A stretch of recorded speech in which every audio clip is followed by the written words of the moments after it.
My name's John Wenitong. I'm the National Indigenous Education Development Officer for the Cape York Institute, working with Noel Pearson here, and I set up a program for the Cape York Institute called the Higher Expectations Secondary Scholarship Program, which looks after 18 communities from remote communities from up in this area.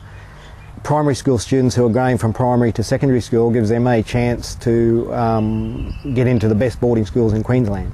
When I first heard about the apology, I'd heard about it quite a bit, as everybody does, working in the areas that we work in with Indigenous people, but I didn't take a lot of notice. And a lot of my colleagues, I work nationally, so I'm on the phone and emailing colleagues from all around Australia pretty well every day, and a lot of my colleagues were the same. Mature age colleagues were thinking another,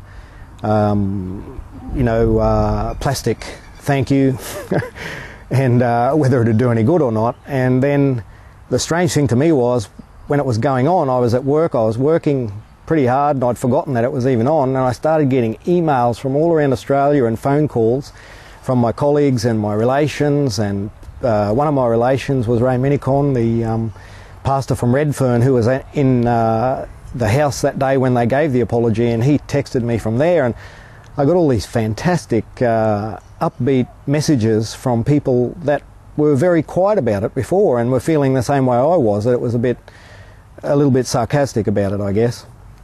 In my own family, we've had a bit of children taken away as well. My mum's sisters were taken up to Warrabinda in the early days. But our family was very, very strong and ended up getting them back, and wouldn't allow it to happen, and they worked with the government and did everything they needed to do, and got those two young girls back to them. But through that we got relatives at Warrabinda and a lot of the other communities around Queensland as well now. I think the apology for me personally, was a culmination of life's work to get the Australian public and Australia as a nation to see that without a public recognition of what happened, not only for the stolen generation but for some of the other things as well, our people could never go on and advance because they felt like second-rate citizens, and I believe many of them still do, and they'll tell you they still do. In the scheme of things publicly, for the majority of Australian mainstream people, I don't believe it's done that much, to tell you the truth. But in the areas of government and in the areas of philanthropy and corporate Australia, it has woken them up. It has woken them up to, hang on a minute, something really bad did happen, and our forefathers were part of that, our country was part of that.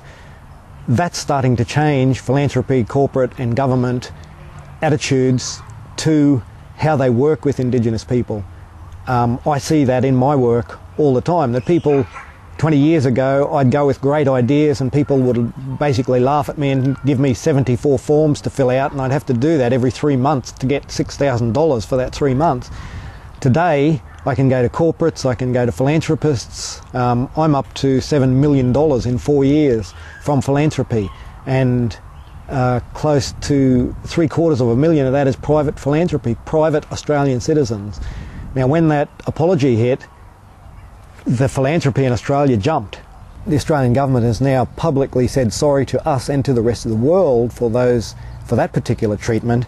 What I'd like the Australian government to do, and what many of my colleagues and my relations would like the government to do now, is to tell us that they're proud of us, to tell the world and the rest of Australia that they're proud to have us as our first Australians, so that we can start building on pride in identity for our young people again.